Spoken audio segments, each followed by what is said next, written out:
오늘은 하나님의 주권 십자가, 하나님의 주권 십자가라는 제목으로 하나님의 말씀 같이 나누도록 하겠습니다.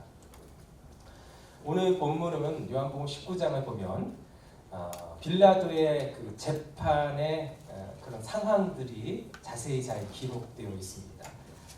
이 본문을 통해 우리가 깨닫게 되는 것은 빌라도가 왜 이런 어리석은 판결을 내렸는가가 아닙니다. 오늘 이 본문을 통해서 빌라도는 예수님을 놓아주려고 노력했지만 결국은 외압에 의해서 예수님을 십자가에 넘겨주었다라는 것을 우리에게 전해주시기 위해서 이 기록을 남긴 게 아니라는 것입니다. 오늘 기록을 보면 빌라도가 놓으려고 했는데, 예수님을 놓아주려고 했는데 결국은 여차여차해서 십자가에 달리게 판결을 내리게 되잖아요. 그렇죠? 여러분, 이 정보를 주기 위해서 한 게 아니에요. 그리고 또 이걸 통해서 빌라도가 결국은 우리와 같다, 우리도 이럴 수밖에 없다, 이거를 전해주기 위해서 이 기록을 남긴 게 아니라는 것입니다. 여러분, 복음서잖아요. 요한복음. 복음서의 목적이 있어요. 기록의 목적. 기록의 목적은 무엇이냐면 예수님이 누구신가예요. 그렇죠? 예수님이 이 땅에 오셨는데 이 땅에 오신 이유가 무엇이고, 예수님께서 결국은 십자가에서 죽으셨는데 왜 십자가에서 죽으셨는가, 이걸 통해서 예수님이 누구신가, 그리고 이것을 이루시려고 하는 하나님의 뜻은 무엇인가, 이를 통해서 하나님을 만나볼 수 있는 그러한 의도와 목적이 복음서 아니겠습니까? 그러한 의미에서 오늘 이 본문을 바라봐야 된다는 것이죠. 오늘 이 본문을 보면은 이 이유가, 이 기록을 남긴 이유를 우리가 알 수가 있는 거예요. 그건 뭐냐, 다른 것이 아니라 모든 것이 어디를 향하고 가고 있냐면 십자가를 향하고 있다라는 거예요. 거부할 수 없는 손길이 모든 상황과 환경을 지금도 주관하고 있다라는 것을 이 빌라도의 그 재판 과정을 보면서 우리가 보게 되고 깨닫게 되어지고, 사도 요한은 이것을 우리에게 계속해서 전해주고자 하고 있다는 것을 볼 수가 있는 것입니다. 여러분, 저는 이 바닷가 가면은 참 좋아요. 그러면서 바닷가에서 놀라운 광경들을 자주 목격해요. 그건 무엇이냐면, 여러분, 바다를 한번 상상해 보세요. 바다 좋지요? 예, 좋은데 얼굴은 좋은 게 아니신 것 같아. 한번 바닷가 가본다고 생각해 보세요. 이번에 7월 28일 날 바닷가 가는데, 강화도 섬이잖아요. 사방이 다 바닷가야. 예. 우리 바다에 가면 느끼는 게 있어요. 보는 게 있어요. 그건 뭐냐면 파도가 이렇게 밀려오게 되는 거잖아요. 파도가 밀려와서 그 해안가로 이렇게 막 들어오게 되는 것을 보게 되잖아요. 그리고 또 나오게 되고, 그렇죠? 들어왔다 나가는 것을 막 보게 되는데, 저는 그걸 보면서 참 신기한 장면을 보게 돼요. 그건 무엇이냐면 딱 올 때까지만 와요. 여기까지다 하는 게 있어요. 이게 뭐냐면 경계선이 정해져 있다라는 거예요. 저기서 파도가 치는데 큰 파도가 쳐서 막 밀려오는데 하나 둘 셋 파도들이 막 밀려오잖아요. 그런데 딱 거기까지예요. 경계선이 있다. 넘어서지 못하더라고요. 그리고 다시 또 밀려갔다가 다시 또 들어오고, 다시 또 밀려갔다가 다시 또 들어오는데, 다 들어오는 게 뭐냐면 그 선을 넘지 못하더라고요. 그 선을. 물론 이상하진 않나? 저는 그걸 보면서 너무, 여러분, 그 경계선을 누가 정하셨어요? 하나님이 정하셨죠. 아무리 큰 파도가 일어나도 거기까지 더 이상 못 오더라고요. 보니까 희한한 게, 그 바다, 그 해변, 모래사장을 넘어서 사람들이 사는 곳까지 파도가 밀려오지 못하더라고요. 저 바다 그 너머에서 큰 파도가 일령이어도 결국은 경계선까지만 오더라고요. 누가 그 경계선을 지으셨습니까? 하나님. 계절을 봐도 그래요. 이제 완연한 여름이 되었어요. 그렇죠? 지난 겨울을 한번 생각해 보세요. 지난 겨울, 우리나라는 이제 봄, 여름, 가을, 겨울이 있잖아요. 한문으로 말하면 춘, 하, 추, 동이잖아요. 이게 사실 24절기에 나와 있는 거잖아요. 그래서 춘분의 춘, 그렇죠? 그 다음에 하지의 하, 그렇죠? 그 다음에 가을은 뭐죠? 추분의 추. 그 다음에 이제 겨울은 뭐죠? 동지의 동, 춘하추동이잖아요. 지난 겨울도 보면은 그 추위가 있었는데, 그렇죠? 참 희한한 것은 춘분이 되니까, 제가 춘분을 날짜를 이렇게 봤어요. 지난 그 양력으로 3월 21일이더라고. 여러분 3월 21일까지 여러분 그때 지나면 그 지나서까지 여러분들 겨울 잠바 입고 다니셨어요?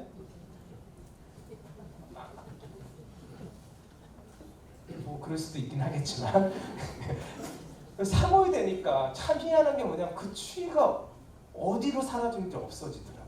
계속 내 것만 같은 추위가 3월이 되니까 진짜 봄이 되었더라고요. 그리고 여러분 지난 6월 22일이 무슨 날인지 아세요? 하지였어요. 하지.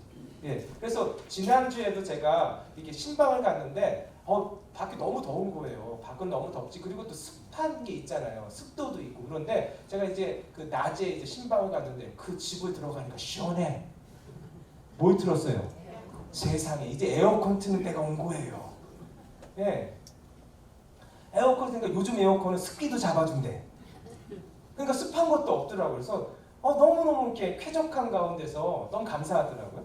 에어컨을 틀는 그러한 시간이 온 거예요. 때가 온 거예요. 그런데 제가 한번 예언해 볼까요? 여러분 9월이 되면요 에어컨 다 꺼요. 에어컨 키는 데가 없어요. 선풍기 트는 데가 없어요. 그렇죠? 왜냐면 9월에 보니까 요번에 추분이 언제냐면 제가 또 찾아봤다는 거 아니에요. 9월 23일이 추분이에요. 추분. 가을. 네. 그때 되면은 더위가 더 이상 더위가 계속해서 기승을 부릴 수가 없는 꺾이게 되어 있는 거예요. 그리고 동지가 되면요 다시 그 옷장에서 겨울 잠바 꺼내 입어야 돼요. 그렇죠? 근데 제가 이걸 보면서 느낀 게 있어요. 아니 계절도 경계선이 있더라고요. 아무리 추워도 내가 추위가 계속 될 거라 해도 추위가 계속 안 돼요. 딱 정한 때가 있어요. 그거 넘어서면 그 추위가 어느새 물러가는 거 없어진 거예요. 추위가 안 보이는 거예요. 여러분 이제 더위가 시작됐잖아요. 무척 더울 거예요. 그렇죠? 이번 여름도. 여러분 이 더위도요 9월이 되면은 그리고 10월이 되고 11월 되고 동지가 되면 그 더위는 찾아볼 수가 없어요. 그러니까 끝이 있다는 거예요. 누가 정하셨어요? 하나님이 정하셨다는 거예요. 경계선이 있더라고요. 경계선. 아무리 뭔가를 하려고 해도 딱 경계선까지예요. 거기까지. 더 이상 그것이 아무리 더워도 아무리 추워도 여기까지예요. 여기까지. 하나님이 정한 때까지더라고요. 보니까 그거 넘어서까지 여러분 이 지금의 이 더위가 여러분 9월도 넘고 10월도 넘고 11월도 넘고 12월도 넘고 그래서 1년 내내 더워질 것 같아요? 그럼 여기가 뭐 인도네시아가 되겠지. 그렇지 않습니다. 정해놓으셨다는 거예요. 정해놓으셨다는 거예요. 욥이 성경에 보니까 욥이 그 고난을 당하잖아요. 고난을 당하는데 주위에 친구들이 와서 막 얘기를 해. 위로가 안 돼. 정죄해. 너가 죄를 지었기 때문에 이런 것이지. 무슨 일이 없이 이렇게 될 수가 있겠냐. 잘 생각해봐라. 하나님께 고백하고 잘못을 그 하나님 앞에 고백해야 된다. 막 이렇게 위로를 해주러 오는 게 아니라 오히려 정죄를 하니까 듣기도 싫은 거예요. 막 너무 힘든 거예요. 그런데 이제 나중에 이제 욥이 너무너무 이렇게 이해가 안 가요. 도대체 왜 나에게 이런 일이 일어난가? 아니 내가 무슨 잘못을 했고 내가 무슨 죄를 지었기 때문에 하나님께서 왜 이런 것을 허락하시고 이해가 되지 않는 것이죠. 그래서 마음 가운데 무엇이 일어나면 부당하다. 하나님 내게 이렇게 허락하신 건 너무 부당합니다. 이런 마음이 가득한 거예요. 예. 그런 와중 가운데 하나님께서 나타나시잖아요. 그래서 욥기 38장에 보면은 이제 하나님 말씀하시는 게 나와요. 이렇게 말씀하십니다. 38장 제가 한번 읽어드릴게요. 무지한 말로 생각을 어둡게 하는 자가 누구냐? 너는 대장부처럼 허리를 묶고 내가 너에게 묻는 것을 대답할지니라. 내가 땅에 기초를 놓을 때에 너가 어디에 있었느냐? 너가 깨달아 알았거든 말할지어다. 누가 그것의 도량법을 정하였는지 누가 그 줄을 그것의 위에 띄웠는지 너가 아느냐? 그것의 주출은 무엇을 위에 세웠으며 그 모퉁이 돌을 누가 놓았느냐? 그때 새벽별들이 기뻐 노래하며 하나님의 아들들이 다 기뻐 소리를 질렀느니라. 바다가 그 모태에서 터져 나올 때에 문으로 그것을 가둔 자가 누구냐? 그때에 내가 구름으로 그 옷을 만들고 흑암으로 그 강보를 만들고 한계를 정하여 문 빗장을 지르고 이르기를 내가 여기까지 오고 더 넘어가지 못하리니 내 높은 파도가 여기서 그칠지니라 하였노라. 그러니까 욥이 이 말씀을 듣고 아무 말도 못했어요. 예, 아무 말도 못한 건 뭐냐면 하나님 말씀하신 것처럼 내가 이 땅에 기초를 넣었을 때 너가 그 자리에 있었냐는 거야. 네가 그걸 보았냐는 거예요. 그러니까 하나님이 이 땅에 기초를 놓았을 때 그 누구도 그걸 본 자가 없는 거예요. 아니 그걸 본 자가 없는데, 그렇죠? 그러한 것을 만드신 하나님께서 무언가를 계획하시고 무언가를 이루시는 것에 대해서 너가 무슨 할 말이 있냐는 거예요. 뭘 이해를 할 수가 있냐는 거예요. 여러분, 하나님이 행하시는 것은 우리가 완전히 이해할 수가 없습니다. 믿으시면 아멘. 왜냐하면 하나님의 지혜와 우리의 지혜는 이게 비교 자체가 안 되는 거예요. 제가 그 바둑을 두잖아요, 여러분. 전에도 한번 얘기했는데 제가 아마추어 바둑 18급이란 말이에요. 18급은 뭐냐? 제일 처음 시작하는 사람이 18급이란 말이에요. 네? 그래서 이제 18급이 할 수 있는 건 뭐냐면 검은 돌과 흰 돌의 차이가 무엇이고 서로 한 번씩 둔다는 게 무엇인지를 아는 거예요. 그리고 조금 더 알아요. 그래서 이렇게 딱 자기 집을 치면은 아다리 이런 거 할 수 있는 거. 네? 이런 거 할 수 있을 정도밖에 못 되는 게 18급이에요. 18급. 처음 시작한 거. 여러분, 제가 우리나라에서 가장 유명하신 분이 이제 이세돌 씨잖아요. 그렇죠? 이세돌 씨가 하고 이렇게 두면은 제가 이겨요, 져요? 네, 세상에. 다 진다고 얘기를 하세요. 어떻게? 네? 그럼 믿음으로 목사님이요. 이런 분도 한 분 계셔야 되는데 세상에 이렇게 냉정하셔? 이게 안 되는 거예요. 게임이 안 되는 거예요. 그런데 왜 저는 이렇게 텔레비전에 보면은 가끔 그런 게 있어요. 딱 이렇게 딱 두잖아요. 아무것도 없는데 딱 첫 번에 딱 돌을 두잖아요. 신의 한 수입니다 그러는 거예요. 기가 막힌 수입니다 이러는 거예요. 모든 거 다 한 다음에 이제 다시 이제 복귀하잖아요. 그때 딱 역시 대단하십니다. 막 이런 얘기를 난 그게 왜 대단한지 모르겠더라고요. 여러분, 아마 18급은 보이지가 않아요. 그게 뭔지를 이해가 안 가는. 근데 나중에 보면 이렇게 돼서 이런 거구나. 나중에 끝까지 가야지 그게 왜 신의 한 수인지를 알게 되는 거예요. 여러분, 아마 18급은 아무리 얘기해줘도 이 수가 뭔지 몰라요. 나는 그렇더라고 보니까. 내가 아마 18급이라서 뭐 듣는데 이게 기가 막힌 수라는 거예요. 근데 왜 기가 막힌 수인지 모르겠어 나는. 아무리 들어도. 나중에 가니까 이렇게 하니까 이기는구나. 그래서 그런 거구나. 그때야 그냥 조금 아는데 아직도 잘 모르겠어. 그게 왜 신의 한 수인지. 여러분, 하물며 바둑도 18급과 이세돌 같은 구단이잖아요. 그렇죠? 프로 기사와 이 차이가 나는데 하물며 하나님과 우리의 여러분 이게 차원이 다른 거예요. 하나님이 뜻하신 계획 우리가 완전히 이해할 수 없습니다. 하나님의 뜻, 하나님이 이루시는 것, 하나님이 행하신 이게 뭔지 완전히 이해할 수가 없어요. 그래서 피조물들은 어떻게 해야 되냐면 그냥 하나님의 뜻과 하나님의 행하신 가운데 잠잠하게 그 하나님이 이루시는 것을 믿고 신뢰하는 거예요. 지금 우리 눈에 보기에는 이게 이거 옳지 않은 것 같은데요. 우리 눈에 볼 땐 이게 선하지 여러분 그렇지 않습니다. 내가 보기에 선하지 않고 내가 보기에 옳지 않은 것이지 결국은 우리가 맨 마지막에 경험할 것은 무엇? 하나님은 선하십니다. 하나님은 진리십니다. 옳습니다. 이것을 경험할 수밖에 없는 분이 누구시냐? 우리가 믿는 하나님이시라는 거예요. 그 욥기를 통해서 우리가 보는 것이거든요. 오늘도 이 관점에서 이 말씀을 봐야 된다는 거예요. 오늘 말씀을 보면은요, 여러분 다른 것이 아니에요. 빌라도가 이렇게 재판장에서 불의한 결정을 내린 것이 오늘 본문이 우리에게 주시는 메시지가 아니라는 거예요. 예수님이 어쩌다 보니까 십자가에 달리게 되었다. 이것을 주시는 것이 아니라는 거예요. 메시지가. 여러분, 예수님의 십자가 형벌이 빌라도가 자기의 정치적인 입지를 유지하기 위해서 어쩔 수 없이 택한 것이다 라는 것을 우리에게 전해주고자 이것을 기록한 것이 아니라는 거예요. 그 모든 배후에는 유도의 종교 지도자들의 힘과 권세와 그러한 그 술수가 있었다라는 것을 우리에게 보여주고자 하고 이것을 기록한 것이 아니라는 거예요. 오늘 이 말씀을 통해서 하나님께서 우리에게 주시는 메시지는 뭐냐면 두 가지예요. 첫 번째는 뭐냐면 예수님이 죄가 없으시다라는 거예요. 두 번째는 이 모든 상황이 하나님의 주권적인 계획과 뜻의 이루어짐이었다, 실현이었다라는 것을 우리에게 보여주고 계시는 거예요. 우리 같이 한번 보겠습니다. 먼저 첫 번째예요. 빌라도의 재판을 통해서 하나님께서 우리에게 주시는 첫 번째 메시지는 뭐냐면 예수님이 죄가 없으시다라는 거예요. 오늘 성경을 보겠습니다. 빌라도는 예수님이 죄가 없다라는 것을 이미 알고 있었어요. 그렇죠? 그 그 유대 종교 지도자들이 빌라도의 그 관정에 예수님을 보냈잖아요. 그때 예수님을 맞이하면서 예수님에 대한 소식들을 다 들었잖아요. 그렇죠? 근데 이 유대 종교 지도자들이 빌라도에게 예수님을 보낸 건 딱 한 가지, 죽이기 위해서라고 했어요. 그렇죠?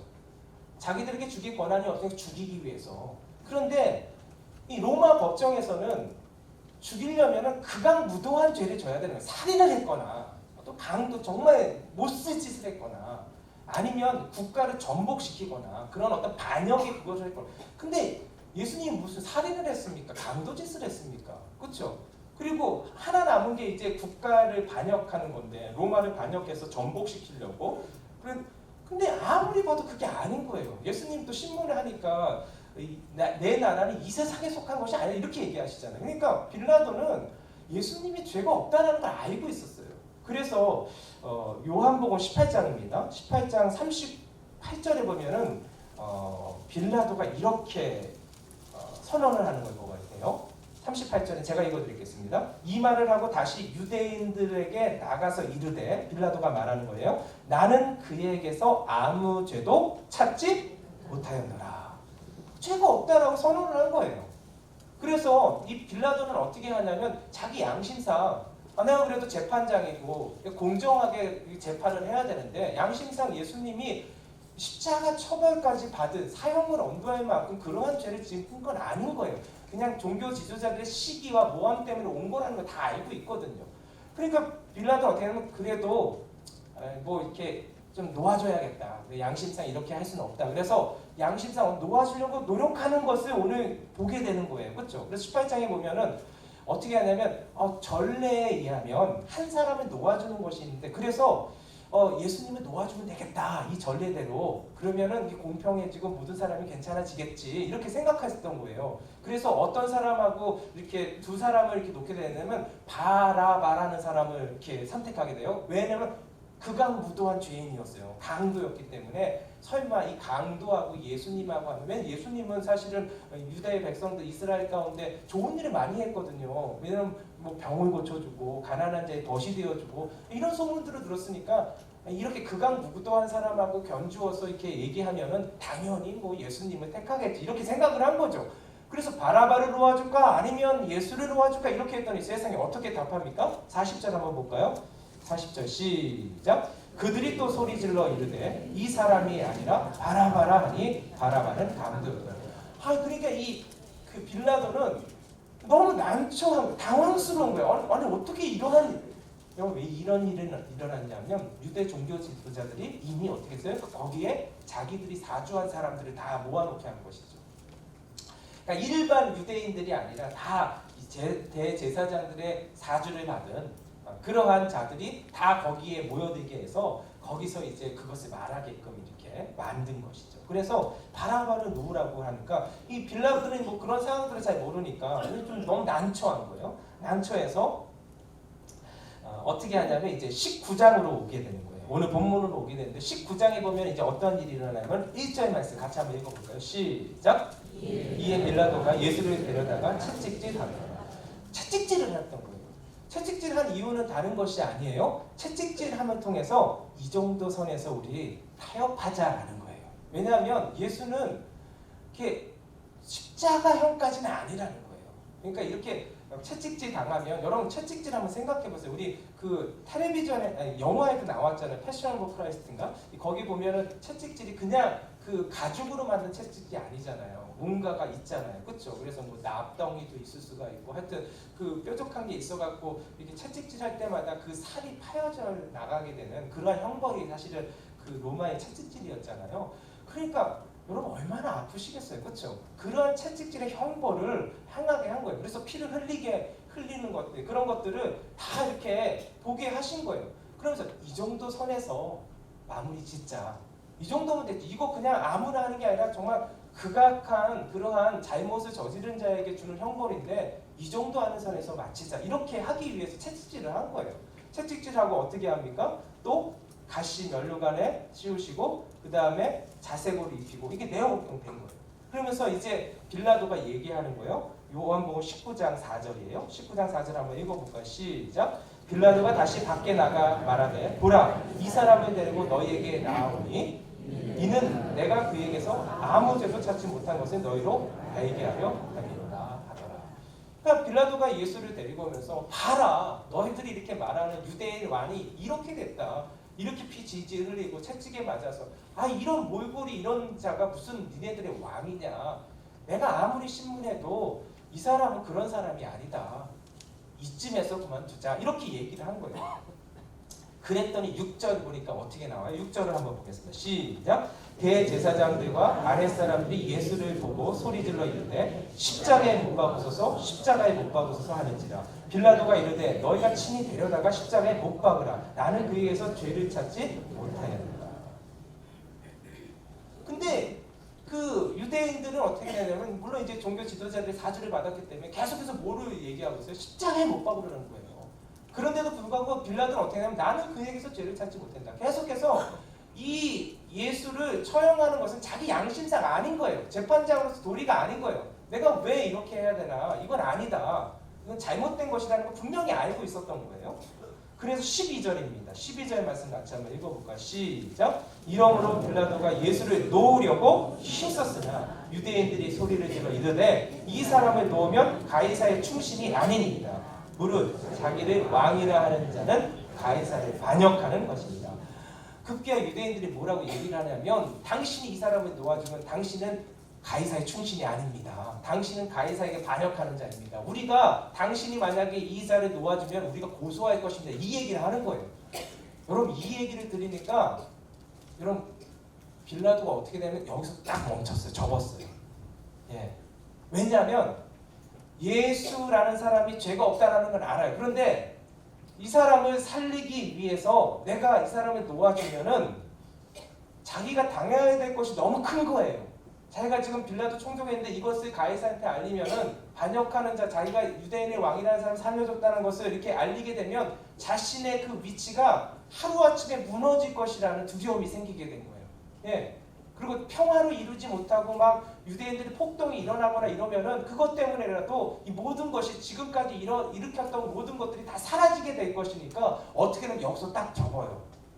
예, 진리가 아닌 것을 알지만, 옳지 않은 것인 줄 알지만은 그럼에도 불구하고 어떻게 되냐면 딱 접어요. 접어서 어떻게 돼요? 16절 말씀, 오늘 마지막 말씀 같이 한번 읽어보겠습니다. 시작. 이에 예수를 십자가에 못 박도록 그들에게 넘겨줍니다. 여러분, 예수님의 십자가는 예수님이 범죄해서 그 결과로 지신 게 아니시라는 거예요. 그 재판을 했던 재판장이었던 빌라도도 그가 죄 없다라는 걸 알았지만 결국에는 자신이 그것으로 인해서 어려움을 당할 것이 나타나게 되니까 딱 접은 거예요. 그래서 그 진리이신 예수님을 넘겨주게 된 것이죠. 십자가형을 선도하게 되었다라는 것을 오늘 이 말씀을 통해서 우리에게 분명하게 전해주고 있는 것입니다. 두 번째로 이 빌라도 재판을 통해서 하나님께서 주고자 하는 메시지는 뭐냐면, 이 모든 것에 하나님의 주권적인 계획과 뜻이 임했다는 거예요. 이루어졌다는 거예요. 그 주권적인 계획과 뜻에 의해서 이루어지고 있다는 것, 실현되고 있다는 것을 우리에게 보여주고 있는 거예요. 이건 무엇이냐면 다 뭐냐면 하나님의 손 아래에 있다는 거예요. 이 모든 것이. 예. 여러분, 하나님의 계획과 뜻이 무엇이에요? 하나님의 계획과 뜻, 우리를 구원하시기 위해서 예수님을 보내주신 이유는 무엇이냐면, 여러분, 십자가예요. 십자가. 예수님이 십자가를 주님을 통해서 우리에게 구원을 이루어 주시기 위한 것이 하나님의 계획이었어요. 하나님의 뜻이었어요. 그래서 이 십자가는 하나님께서 계획하신 거예요. 그래서 하나님께서 주권적으로 이것을 이루어가고 계신다는 것을 보여주고 계시는 거예요. 주도적으로. 예.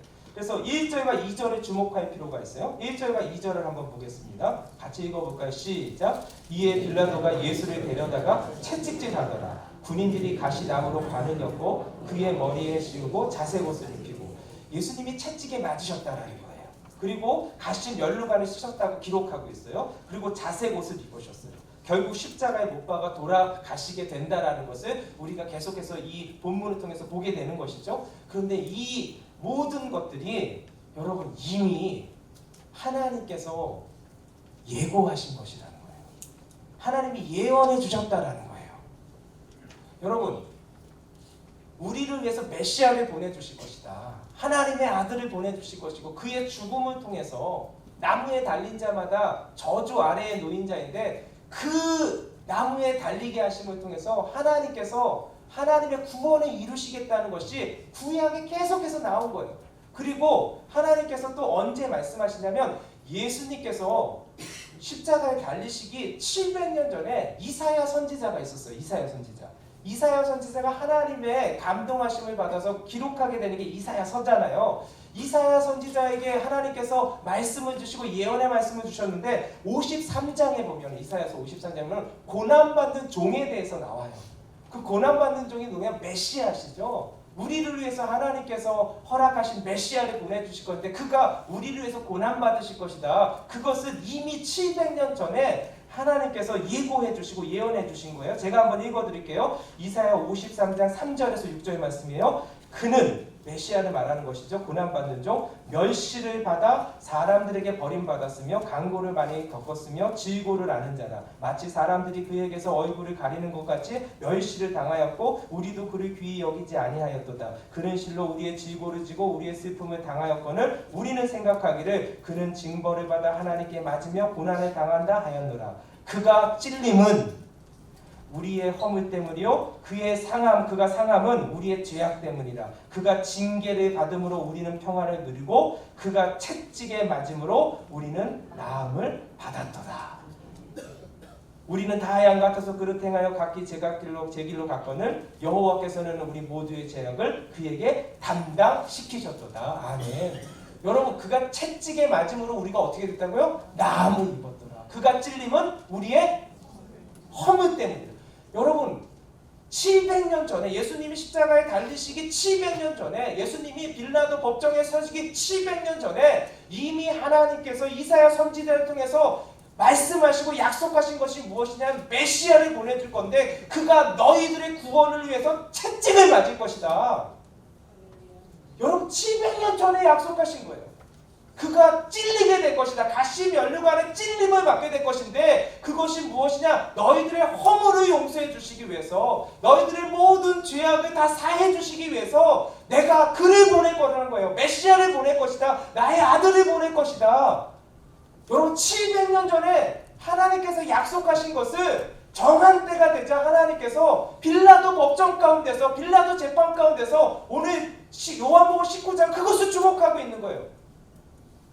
그가 채찍에 맞고 가시만료관을 써서 피를 흘리는 것이 왜냐? 하나님의 계획이 이루어지는 것이라는 거예요. 여러분 빌라도가 그렇게 결정했기 때문에 예수님이 채찍에 맞으신 게 아니에요. 예수님은 그냥 여러분 그 빌라도가 채찍을 든 것은 여러분 이것을 이루기 위해서 한 게 아니에요. 그냥 자기가 그렇게 결정한 거예요. 그런데 이게 뭐냐면 하나님의 이미 700년 전에 약속하신 것들이에요. 자기는 그것이 뭔지도 모르고 그냥 자기의 유익을 위해서 자기의 판단대로 한 건데 하나님은 그것이 뭐예요? 하나님의 뜻을 이루도록 만드신 거예요. 이게 뭐냐면 하나님이 다 주권 아래 있다는 거예요. 자기가 하는 것 같지만 그게 아니라는 거예요. 여러분 이게 무슨 말씀이냐면 하나님이 빌라도의 그 악한 것을 이용하셨다는 게 아니에요. 빌라도의 그 알매도 불구하고 타협해갖고 진리를 넘겨줬다. 이게 아니 그거 이용했다. 빌라도를 그렇게 이용했다는 게 아니에요. 종교 지도자를 그렇게 앞세워갖고 하나님이 이루었다는 게 아니에요. 그들은 그들의 유익을 위해서 한 거예요. 그냥 하나님과 관계없이 하나님의 계획을 이루려는 게 아니라 자기의 악한 마음을 가지고 사단의 그 꼬임에 빠져서 사단의 다스림 속에서 그냥 내 좋을 대로 내가 유익하는 대로 악을 행했던 거예요. 그런데 하나님은 그 위에 계신 거라는 거예요. 그 악을 행하는 것들이라 할지라도 하나님의 손 아래에 있어서 결국은 뭐예요? 구원을 이루는 놀라운 역사를 이루게 하셨다는 거예요. 그게 하나님이시라는 거예요. 여러분 사단은 예수님을 죽이면 끝나는 건 줄 알았어요. 네, 그게 뭐냐면 하수가 생각하는 거예요. 하수. 여러분 사단이 아무리 뛰어나다 해도 하나님 아래입니다. 다. 하나님의 지혜하고는 이게 비교 자체가 아니에요. 그러니까 사단은 모든 유대 종교 지도자를 들어올리고 그 빌라도의 마음까지 딱 잡아갖고 예수님은 죽이면 끝난다고 생각했는데 하나님은 그게 구원의 길로 만드신 거예요. 예.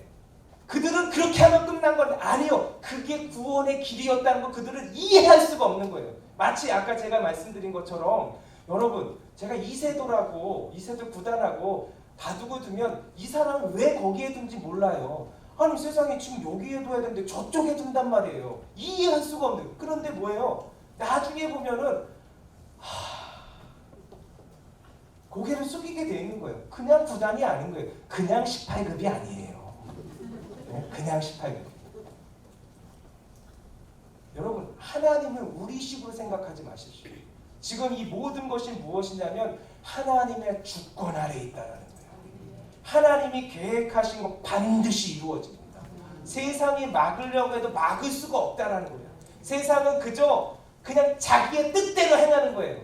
자기의 뜻대로 행해도 여러분 경계선이 있다고 했잖아요. 하나님이 이루신 계획에 경계선이 넘어갈 수가 없고요. 아무리 발버둥 쳐도 그것이 다 뭐야? 하나님이 합력하여 선을 이루시는 분이 우리 하나님이시라는 거예요. 오늘 이거를 보여주고 있는 예수님의 십자가는 마지못해서 하나님께서 어쩌다 보니까 우연적으로 이루어진 것이 아니라 그 700년 전에 하나님께서 약속하신 그 약속대로 채찍에 맞게 하여 주시고 가시면류관을 쓰게 하시고 이게 뭐냐? 우리를 구원해 주시기 위해서 하나님께서 그 정한 때가 되자 그 말씀하신 그대로를 이루어 주시고 결국은 어떻게 하셔요? 예수님이 끝까지 순종하심을 통해서 우리의 구원을 이루어 주신 분이 누구시냐? 하나님이시라는 거예요. 여러분 그것이 이 빌라도 재판에 나와 있는 거예요. 그들이 만든 게 아니에요. 그들이 이룬 게 아니에요. 하나님이 그들의 악까지라도 그 손 아래 놓이게 하셔서 그들이 상상할 수도 없고 그들이 기대하지도 못했던 그 모든 것을 하나님께서 만드시는 분이 여러분 우리가 믿는 하나님이시라는 거예요. 그 하나님이 여러분들을 구원해 주시기 위해서 그렇게 약속하여 주셨고 그 약속을 끝까지 신실하게 지키셨다는 거예요. 믿으시면 아멘. 그 하나님의 은혜와 사랑이 우리 가운데 있잖아요. 그분이 예수님이시잖아요. 근데 뭐가 문제겠어요? 여러분 앞에 모든 어려움들이 있죠. 힘든 것 있죠. 여러분 우리의 구원을 그렇게 신실하게 지키신 하나님 누구도 막을 수 없어요. 하나님이 말씀하신 것은 그 정한 때가 되면 반드시 이루어지게 누가 막겠습니까? 누가? 그 하나님이 구원을 이루어 주셨듯이 십자가의 길을 하나님께서 걸어가게 하셨듯이 여러분 우리도 마찬가지입니다. 오늘 우리가 그 예수님을 우리의 마음속에 우리가 모셔드리고 그 예수님이 우리를 다스리시는 하나님의 자녀가 됐다면 지금의 어려움들, 지금의 여러분 우리를 막고 있는 그 장애물들 여러분 그것 때문에 우리 무너지지 않아요. 오늘도 그 하나님 바라보고 그 하나님 붙드시면 세상이 우리를 어떻게 하든 사단이 어떻게 우리를 공격하든 그것과 상관없이 하나님의 뜻은 이루어지게 될 것입니다. 상상할 수 없는 하나님의 은혜가 이루어져요. 끝까지 그분을 신뢰하시기 바라겠습니다. 하나님이 다 이루어 주셨어요. 하나님이 약속하신 거 보내주신다고 하셔서 메시아가 오셨어요. 십자가에서 우리의 죄를 사해 주신다고 하셔서 예수님께 십자가 지셨어요. 여러분 그리고 예수님 부활시키셨어요. 그리고 한 가지 남아있어요. 약속하신 거 뭐예요? 예수님의 다시 오심. 예수님의 다시 오심도 반드시 이루어집니다. 하나님 약속하셨기 때문에 하나님 정한 때에 이루어지게 되는 거예요. 그럼 우리가 어떻게 해야 되냐? 오늘도 그 하나님을 바라보며 주님과 동행하면 되는 것입니다. 그러면 그 나라 갈 때까지 우리를 지키시고 보호하신다는 약속은 단순히 다른 사람의 고백이 아니라 오늘 나의 고백이 되게 하실 것입니다. 그 은혜로 살아가는 저와 여러분 되시길 예수님의 이름으로 축원드립니다.